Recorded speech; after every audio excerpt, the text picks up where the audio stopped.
Hi friends, welcome back to my channel. ನಾನು ನಿಮ್ಮ ಮೇಘನ.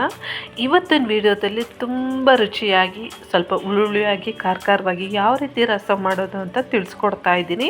ನಿಮಗೇನಾದರೂ ಬಾಯಿ ಕೆಟ್ಟೋದಾಗ, ಇಲ್ಲ ಅಂತಂದರೆ ದಿಢೀರಂತ ಮಾಡಬೇಕು, ತರಕಾರಿ ಏನೂ ಇಲ್ಲ ಅಂತಂದರೆ ಸುಲಭವಾಗಿ ಈ ರೀತಿ ಮಾಡ್ಬೋದು. ಸೈಡ್ ಡಿಶಲ್ಲಿ ಒಂದು 2 ಪೀಸು ಚಿಕನ್ ಇದ್ದರೆ ಆಹಾ ಸೂಪರಾಗಿರುತ್ತಲ್ವ.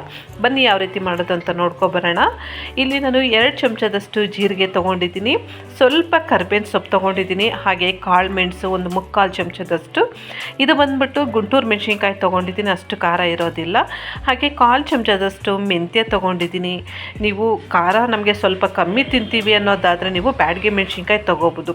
ಸೊ ಈ ಕಾಳು ಏನಪ್ಪ ಅಂತಂದರೆ ಇದು ಎಲ್ಲ ಅಂಗಡಿಗಳಲ್ಲೂ ಸಿಗುತ್ತೆ. ಈ ಕಾಳು ಕರಪೂಜ ಬೀಜ. ಇದು ಎಲ್ಲ ಒಗ್ಗರಣೆಗೂ ಕೊನೆಯಲ್ಲಿ 2ರಿಂದ 3 ಇದನ್ನು ಪುಡಿ ಮಾಡಿ ಹಾಕೋದ್ರಿಂದ ತುಂಬ ರುಚಿ ಜಾಸ್ತಿ ಆಗುತ್ತೆ. ಮೇಯ್ನು ಇದು ಹಾಪ್ಕಾಮ್ಸಲ್ಲಿ ತರಕಾರಿ ಶಾಪ್ಗಳಲ್ಲಿ ಸಿಗುತ್ತೆ, ತುಂಬ ರುಚಿ ಜಾಸ್ತಿ ಇರುತ್ತೆ ಇದು. ಸೊ ಇದನ್ನು ಒಂದು 5-6 ಕಾಳು ಹಾಕ್ಕೋತಾ ಇದ್ದೀನಿ. ಇದನ್ನೆಲ್ಲ ಹಾಕ್ಕೊಂಡು ಚೆನ್ನಾಗಿ ರೋಸ್ಟ್ ಮಾಡ್ಕೊಬೇಕು. ತುಂಬ ಸೀಸಕ್ಕೆ ಹೋಗ್ಬೇಡಿ, ಕಪ್ಪಾಗೋಗ್ಬಿಟ್ರೆ ರಸ ಟೇಸ್ಟ್ ಅನ್ನೋದು ಚೇಂಜ್ ಆಗೋಗ್ಬಿಡುತ್ತೆ. ಸೊ ನಾನು ಯಾವ ರೀತಿ ಹುರ್ಕೊತಾ ಇದ್ದೀನಿ ಇದೇ ರೀತಿಯಾಗಿ ಹುರ್ಕೋಬೇಕು. ನೋಡಿ, ಇಷ್ಟು ಆದರೆ ಸಾಕು.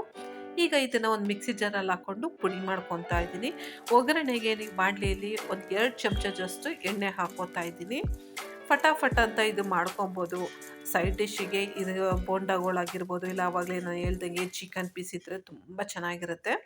ಒಂದು ಅರ್ಧ ನಿಂಬೆಹಣ್ಣು ಗಾತ್ರದಷ್ಟು ಹುಣಸೆಹಣ್ಣು ನೆನೆಸಿಟ್ಕೊಂಡಿದ್ದೀನಿ. ಒಗ್ಗರಣೆಗೆ ಇಲ್ಲಿ ಬೆಳ್ಳುಳ್ಳಿ ಅರ್ಧ ಗಡ್ಡೆ ಆಗೋಷ್ಟು ಜಜ್ಜಿಟ್ಕೊಂಡಿದ್ದೀನಿ.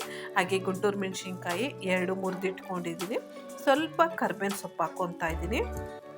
ಇದೆಲ್ಲ ಸ್ವಲ್ಪ ಕೆಂಪಗಾಗೋವರೆಗೂ ಬಾಡಿಸ್ಕೋಬೇಕು. ಫ್ಲೇವರ್ ಅಂತೂ ತುಂಬ ರುಚಿಯಾಗಿರುತ್ತೆ. ಒಬ್ಬಟ್ಟು ಸಾರು ಯಾವ ರೀತಿ ತಿಂತೀವಿ ನೋಡಿ, ಅದೇ ಥರ ಟೇಸ್ಟು ಫ್ಲೇವರ್ ಚೆನ್ನಾಗಿರುತ್ತೆ ಇದು. ನೋಡಿ, ಇವಾಗ ಒಂದು ಈರುಳ್ಳಿ, ಚಿಕ್ಕದು ಒಂದು ಈರುಳ್ಳಿ ತೊಗೊಂಡಿದ್ದೀನಿ. ಈ ಈರುಳ್ಳಿ ಸ್ವಲ್ಪ ಕೆಂಪಗಾಗೋವರೆಗೂ ಫ್ರೈ ಮಾಡ್ಕೋಬೇಕು. ನೀವು ಇನ್ನೂ ನನ್ನ ಚಾನಲ್ನ ಸಬ್ಸ್ಕ್ರೈಬ್ ಮಾಡ್ಕೊಂಡಿಲ್ಲ ಅಂತಂದರೆ ಪ್ಲೀಸ್ ಸಬ್ಸ್ಕ್ರೈಬ್ ಮಾಡ್ಕೊಳ್ಳಿ. ಹಾಗೆ ನಾನು ಏನೇ ಹೊಸ ವಿಡಿಯೋ ಅಪ್ಲೋಡ್ ಮಾಡಿದ್ರೆ ನಿಮಗೆ ನೋಟಿಫಿಕೇಷನ್ ಬರುತ್ತೆ. ಇಲ್ಲಿ 1 ಟೊಮೊಟೊ ತೊಗೊಂಡಿದ್ದೀನಿ. ಈ ಟೊಮೊಟೊ ಸ್ವಲ್ಪ ಮೆತ್ತಗಾಗೋವರೆಗೂ ಫ್ರೈ ಮಾಡ್ಕೋಬೇಕು. ಆದಷ್ಟು ನಾನು ಮೀಡಿಯಮ್ ಫ್ಲೇಮಲ್ಲೇ ಇಟ್ಕೊಂಡು ಇದನ್ನು ಟೊಮೊಟೊ ಸ್ವಲ್ಪ ಮೆತ್ತಗಾಗೋವರೆಗೂ ಫ್ರೈ ಮಾಡ್ಕೊತಾ ಇದ್ದೀನಿ. ಸೊ ಈ ರೀತಿ ಆದಮೇಲೆ 1 ಕಪ್ ಆಗುವಷ್ಟು ತೊಗರಿಬೇಳೆನ ನಾನು ಒಂದು ವಿಸಿಲ್ಗೆ ಬೇಯಿಸ್ಕೊಂಡು ಸ್ವಲ್ಪ ಮಸ್ತ್ಕೊಂಡಿದ್ದೀನಿ. ಅದರ ಸ್ವಲ್ಪ ಬೇಳೆ ನಮಗೆ ಕಾಣ್ತಾ ಇರಬೇಕು. ತುಂಬ ಮಸ್ತ್ಬಿಟ್ರೆ ಅದು ಗಂಜಿ ಥರ ಆಗೋಗ್ಬಿಡುತ್ತೆ. ಸೊ ಅದಕ್ಕೋಸ್ಕರ ಮಸ್ತ್ಕೊಂಡು ನಾನು ಇದರಲ್ಲಿ ಹಾಕಿದ್ದೀನಿ. ನಿಮಗೆ ರಸ ಕ್ವಾಂಟಿಟಿ ಎಷ್ಟು ಬೇಕೋ ಅಷ್ಟು ನೋಡ್ಕೊಳ್ಳಿ. ಸ್ವಲ್ಪ ಗಟ್ಟಿಯಾಗಿ ಬೇಕು ಅಂದರೆ ಗಟ್ಟಿಯಾಗಿ ಹಾಕ್ಕೊಳ್ಳಿ, ಸ್ವಲ್ಪ ನೀರಾಗಿ ಬೇಕು ಅಂದರೆ ನಾನು ಹಾಕ್ಕೊಂಡಿರೋ ಥರ ಹಾಕ್ಕೊಳ್ಳಿ. ಹಾಗೆ ರುಚಿಗೆ ತಕ್ಕಷ್ಟು ಕಲ್ಲುಪ್ಪು, ಸ್ವಲ್ಪ ಅಂದರೆ ಅರ್ಧ ಚಮಚದಷ್ಟು ಅರಿಶಿನ ಪುಡಿ, ನಾವು ಪುಡಿ ಮಾಡ್ಕೊಂಡಿರೋವಂಥದ್ದು 2 ಚಮಚದಷ್ಟು ಹಾಕ್ಕೊತಾ ಇದ್ದೀನಿ. ನೋಡ್ಕೊಳ್ಳಿ ನಿಮಗೆ ಟೇಸ್ಟ್ ಯಾವ ರೀತಿ ಇದೆ ಅಂತ. ಇನ್ನೇನಾದರೂ ಹೆಚ್ಚು ಕಮ್ಮಿ ಇತ್ತು ಅಂತಂದರೆ ಪುಡಿ ನೀವು ಸ್ವಲ್ಪ ಜಾಸ್ತಿ ಹಾಕ್ಕೋಬೋದು, ಇನ್ನೂ ಬೇಕು ಅಂತಂದರೆ.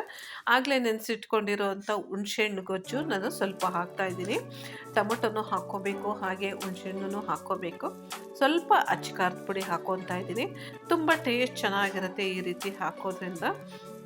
ಇಲ್ಲ ಮೇಡಮ್ ನಾವು ಚಿಲ್ಲಿ ಪೌಡ್ರ್ ಬೇಡ, ಬರೀ ಮೆಣಸಿನ್ಕಾಯಿ ಹಾಕ್ಕೊತೀವಿ ಅಂತಂದರೆ ಹಾಗೂ ಹಾಕ್ಕೋಬೋದು. ಸೊ ಇದನ್ನು ಚೆನ್ನಾಗಿ ಕುದಿಸ್ಕೋಬೇಕು. ಎಲ್ಲರೂ ರಸ ಒಂದು ಕುದಿ ಬಂದಿದ ತಕ್ಷಣವೇ ಆಫ್ ಮಾಡ್ತಾರೆ. ಸೊ ಹಾಗೆ ಮಾಡೋಕ್ಕೆ ಹೋಗಬೇಡಿ. ಚೆನ್ನಾಗಿ ಕುದಿದಷ್ಟು ನಮಗೆ ಟೇಸ್ಟು ಚೆನ್ನಾಗಿರುತ್ತೆ, ಮತ್ತು 2 ದಿವಸ ಇದ್ರೂ ಕೆಡೋದಿಲ್ಲ. ನೋಡಿ ಇವಾಗ ಯಾವ ರೀತಿ ಕುದೀತಾ ಇದೆ ಅಂತ ಅಂದ್ಬಿಟ್ಟು ಸುಮಾರು ನಾನು 7 ನಿಮಿಷ ಕುದಿಸ್ಕೊಂಡಿದ್ದೀನಿ. ರುಚಿ ಅಂತೂ ತುಂಬಾ ಚೆನ್ನಾಗಿರುತ್ತೆ. ಉಪ್ಪು ಕಮ್ಮಿ ಇತ್ತು, ಸೊ ಅದಕ್ಕೋಸ್ಕರ ಸ್ವಲ್ಪ ಕಲ್ಲುಪ್ಪು ಹಾಕ್ಕೊಂಡಿದ್ದೀನಿ. ಕೊನೆಯಲ್ಲಿ ಸ್ವಲ್ಪ ಕಾಯಿ ತುರಿ ಮತ್ತು ಸ್ವಲ್ಪ ನಾಟಿ ಕೊತ್ತಂಬರಿ ಸೊಪ್ಪು ಹಾಕ್ಕೊಂಡ್ರೆ ಅಂತೂ ವಾವ್, ಸೂಪರಾಗಿರೋ ರಸಮ್. ಬಿಸಿ ಅನ್ನದ ಜೊತೆಗೆ ಸ್ವಲ್ಪ ತುಪ್ಪ ಹಾಕ್ಕೊಂಡು ತಿಂತಾಯಿದ್ರೆ ಆಹಾ, ಒಂದು 2 ಪೀಸ್ ಚಿಕನ್ ಇದ್ದರೆ ಸಾಕು. ಲಂಚಿಗೋ ಇಲ್ಲ ಡಿನ್ನರ್ಗೋ ತುಂಬ ಸೂಪರಾಗಿರುತ್ತೆ. ಖಂಡಿತ ಇದನ್ನು ನೀವು ಒಂದ್ಸತಿ ಟ್ರೈ ಮಾಡ್ತೀರಲ್ಲ ಫ್ರೆಂಡ್ಸ್, ಟ್ರೈ ಮಾಡಿ ಹೇಗೆ ಬಂತು ಅಂತ ನನಗೆ ಕಮೆಂಟ್ ಬಾಕ್ಸಲ್ಲಿ ಕಮೆಂಟ್ ಹಾಕೋದು ಮಾತ್ರ ಮರಿಬೇಡಿ. ಹಾಗಾದರೆ ಈ ರಸಮ್ ನಿಮಗೆ ಇಷ್ಟ ಆದರೆ ಪ್ಲೀಸ್ ಲೈಕ್ ಮಾಡಿ, ನಿಮ್ಮ ಫ್ರೆಂಡ್ಸ್ಗೆ ಶೇರ್ ಮಾಡೋದು ಮಾತ್ರ ಮರಿಬೇಡಿ.